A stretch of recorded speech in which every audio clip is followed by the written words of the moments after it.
The massive Zephyrian war fleet hung in space like a deadly storm cloud. 300 ships, each one bigger than a human city. Their weapons could crack planets in half. Admiral Galactic stood on his command deck, looking at the tiny human ship floating before them. Just one small vessel, no bigger than his shuttlecraft. He laughed, a deep rumbling sound that filled the bridge. "This is what Earth sends to stop us?" Galactic said to his officers. "One pathetic little ship?" His crew joined in the laughter. How could these weak humans think they had a chance? But in the corner of the bridge, an old Zephyrian veteran named Corvex did not laugh. His 3 eyes were dark with worry. He had fought humans before, 20 years ago, during the border wars. "Admiral," Corvex said quietly, "we should be careful. Humans are not what they seem." Galactic turned to him with a sneer. "Careful? Of them?" He pointed at the human ship on the screen. "Look at it, Corvex! It's barely holding together. No armor, no big guns. What could they possibly do to us?" Agreeable murmurs. The other officers nodded and smiled. Everyone knew humans were weak. They came from a small, quiet world. They had no great empire, no mighty fleets. They were nothing compared to the power of Zephyr. "You're getting old, Corvex," Galactic said. "Your fear makes you see ghosts." But Corvex shook his head. "I've seen what one human can do, Admiral. When they fight, they don't think like us. They don't follow our rules." "Enough!" Galactic shouted. "Humans are cowards. Watch, I'll prove it." He turned to his communications officer. "Open a channel to the human ship." The main screen flickered. A human face appeared. A woman with short dark hair and calm eyes. She wore a simple uniform with no fancy decorations. "I am Admiral Galactic of the Zephyrian Empire," he announced proudly. "You will surrender now, or we will destroy your pitiful ship." The human woman looked at him for a moment. Then she spoke in a quiet voice. "I am Captain Sarah Chen of the Earth Defense Force. You have entered human space without permission. Leave now." Galactic couldn't believe what he heard. This tiny human was giving him orders? He laughed so hard his sides hurt. "Did you hear that?" he called to his crew. "She wants us to leave. One ship telling 300 ships what to do?" The bridge erupted in laughter. Officers slapped their knees and wiped tears from their eyes. "Human," Galactic said, still chuckling. "Let me explain something. We are the Zephyrian Empire. We have conquered 50 worlds. Our fleet has never been beaten. You have exactly 1 minute to surrender, or we will turn your ship into space dust." Captain Chen didn't look scared. She didn't look angry. She just looked ready. "You should listen to your old soldier," she said, glancing at Corvex on the screen. "He knows." Corvex felt ice in his blood. How did she know about him? 30 seconds, Galactic said. "Choose quickly, human." But what happened next would shock the entire Zephyrian fleet. Captain Chen reached down to her command console. She pressed a single button. "This is Chen to Earth Command. Code Black, authorization Omega 77. A voice crackled back through the speakers. "Authorization confirmed, Captain. Weapon systems are online." Galactic frowned. "What weapon systems?" He looked at his sensor officer. "What are they talking about? That ship has no weapons." The sensor officer checked his screens. "Sir, I'm reading—" "Wait, that's impossible." "What's impossible?" Galactic demanded. The sensor officer's face went pale. "Admiral, that ship, it's not really a ship." "What do you mean?" The sensor officer's face went pale. "Admiral, it's hollow. There's almost nothing inside except one massive power core." Korvex stood up slowly. His old warrior instincts were screaming danger. "Admiral," he said urgently, "we need to retreat now." "Retreat?" Kelleck spun around. "From one ship? Are you insane?" On the screen, Captain Chen spoke again. "You had your chance.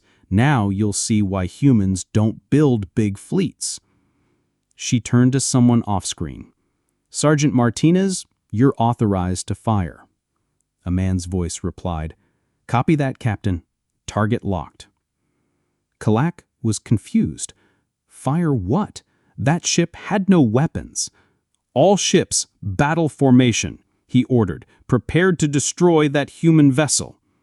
The Zephyrian fleet moved into attack position. Massive ships bristling with guns turned toward the small human craft. But Korvex was studying his personal scanner. What he saw made his blood freeze. "Admiral," he shouted, "that's not a warship. It's a delivery system." "Delivery for what?" "For him!"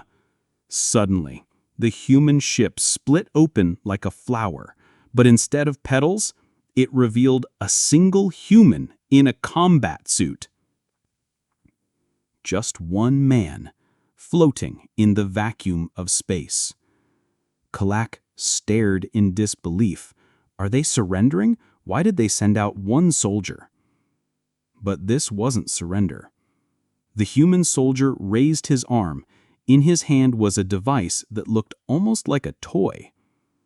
"All ships, fire!" Kelleck screamed. "Kill him before he—" The human pressed a button. What happened next lasted only 3 seconds, but those 3 seconds changed everything. A beam of pure energy shot out from the device in the soldier's hand, but this wasn't like any weapon the Zephyrians had ever seen. The beam hit the first Zephyrian ship, but instead of just destroying it, something impossible happened. The ship's own power core turned against it. The energy that should have protected the ship started eating it from the inside. But it didn't stop there. You won't believe what happens next. The effect jumped to the next ship, then the next, like a disease of pure destruction spreading through the entire fleet. "What's happening?" Kelleck shouted. "Shields up, all power to shields." But the shields made it worse. The more power the ships used, the faster they died. One by one, massive Zephyrian warships began to tear themselves apart.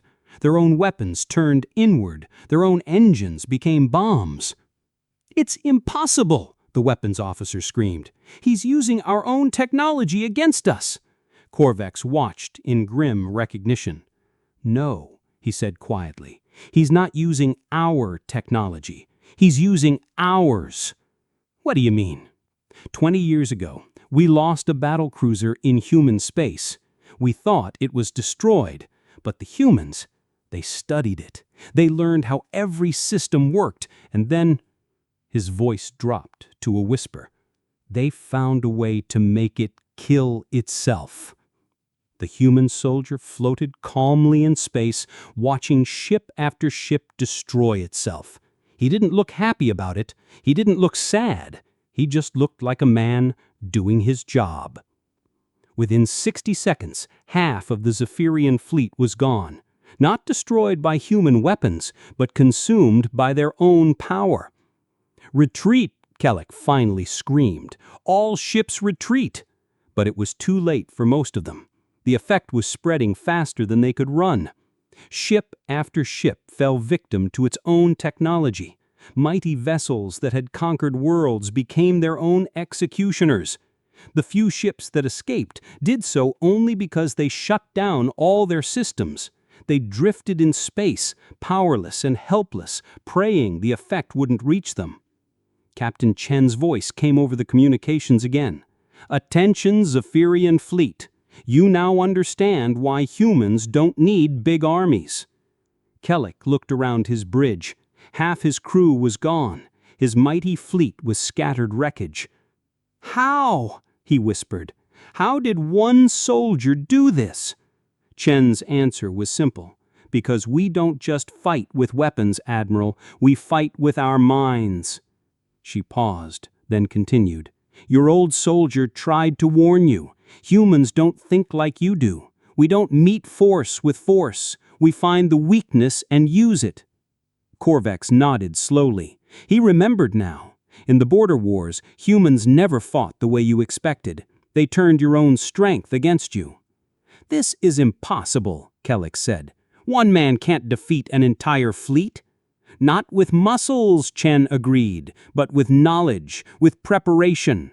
One human absolutely can." The human soldier was floating back toward his ship now. His mission was complete. "Let me explain what just happened," Captain Chen said. 20 years ago, you attacked our research station. You thought you won because you destroyed our ships." She smiled grimly. "But we got something more valuable than victory. We got one of your ships." "That's impossible," Kellic protested. "All our ships were accounted for." "Your battle cruiser, Dark Storm," Chen said. "It crashed on our moon. You wrote it off as destroyed, but we spent 20 years taking it apart, learning how every system worked." Corvex felt sick. He had been on the Dark Storm. He remembered the crash. "We learned that all Zephyrian ships share the same basic power grid design, the same quantum frequency, the same command protocols." The horrible truth was becoming clear. "So we built a virus," she said. "Not a computer virus, an energy virus. It speaks to your ships in their own language. It tells them to destroy themselves." "But how did one soldier carry enough power?" Kellic began to ask. "He didn't carry the power," Chen interrupted. "Your ships provided the power. They destroyed themselves. Sergeant Martinez just gave them the order to do it." Kellic finally understood. Humans didn't win by being stronger. They won by being smarter. While the Zephyrian Empire built bigger ships and bigger guns, humans had been building better ideas. "This weapon," Kellic said, "how many do you have?" Chen's smile was cold. "Devastating. Every human soldier carries one now, standard equipment."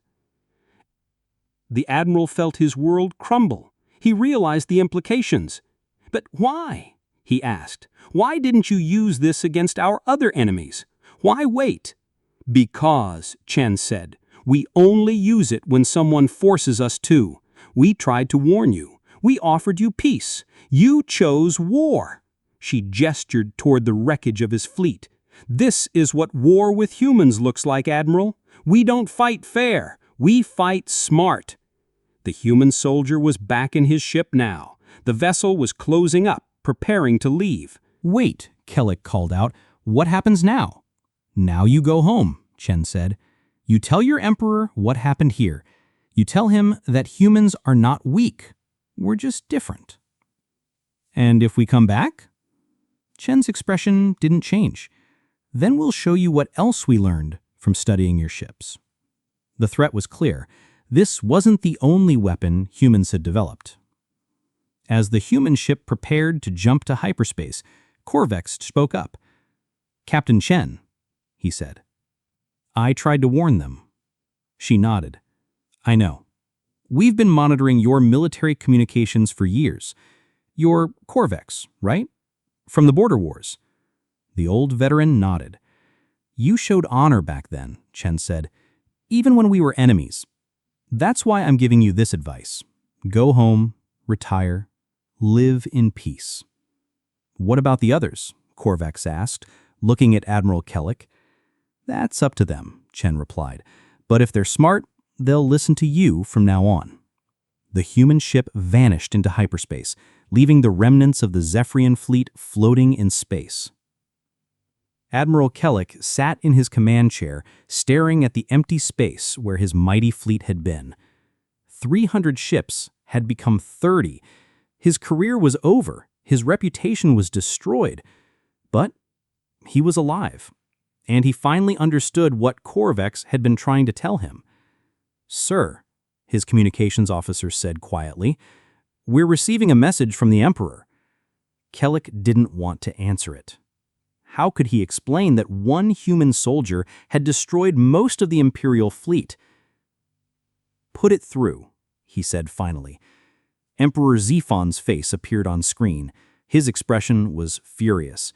"Kellic, what is the meaning of this? Our sensors show massive fleet losses." "Your Majesty," Kellic began, "the humans, they're not what we thought." "Explain." Kellic took a deep breath. Then, "Explain." "They turned our own ships against us. One soldier, one weapon. He made our fleet destroy itself." The Emperor was silent for a long moment. "One soldier?" he finally said. "Yes, Your Majesty." Another long pause. "Kellic, you are relieved of command. Return to Zephyr immediately." The screen went dark. Corvex walked over to the disgraced admiral. "I'm sorry," he said. "I tried to warn you." Kellic looked at him with new respect. "How did you know?" "Because I've fought humans before," Corvex replied. "They don't think like us. They don't fight like us.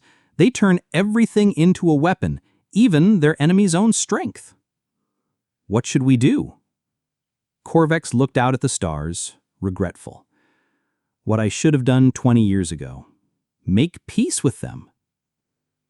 3 days later, a small Zephyrian ship approached the edge of human space. It carried only Corvex and a few diplomatic staff. Captain Chen met them at the border station. "I wasn't sure you'd come," she said. Corvex bowed respectfully. "I'm here to discuss terms." "What terms?" "Peace," he said simply. "Real peace. Not just a ceasefire." Chen studied him for a moment. "What about your Emperor?" "The Emperor is reconsidering his position," Corvex said carefully. "When he learned that one human soldier had destroyed most of our fleet, he became very interested in avoiding future conflicts." "And Admiral Kellic?" "Retired," Corvex said. "Permanently." Chen nodded. "Good. He was a fool." "Yes," Corvex agreed, "but an honest fool. He really believed we were superior." "And now?" Corvex looked out at the stars. "Now we know better. Humans aren't weak. You're just different." "Different how?" The old warrior thought for a moment. "We build our strength outward. Bigger ships, bigger guns, bigger fleets. But you build your strength inward. Better ideas, better tactics, better understanding." "And which is better?" Chen asked. Corvex gestured toward the wreckage of the Zephyrian fleet, still floating in the distance. "I think the answer is obvious." 6 months later, the Treaty of Titan was signed. For the first time in history, the Zephyrian Empire agreed to a peace treaty as equals, not conquerors. The story of Sergeant Martinez and his single strike spread throughout the galaxy. Other empires heard the tale and quietly decided that humans might be worth talking to, instead of fighting. Captain Chen was promoted to admiral. Sergeant Martinez went back to his regular duties, carrying his quantum disruptor like it was just another piece of equipment. Because to him, it was. And somewhere in the Zephyrian Empire, old veterans like Corvex nodded knowingly when young officers talked about fighting humans. "Don't," they would say simply. "Just don't." Because they had learned the most important lesson in the galaxy. Never underestimate someone just because they seem different. Sometimes, different is exactly what makes them dangerous.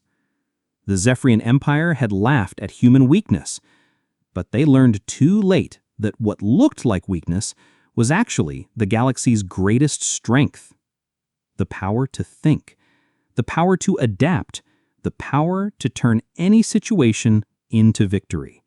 The power that made humans human.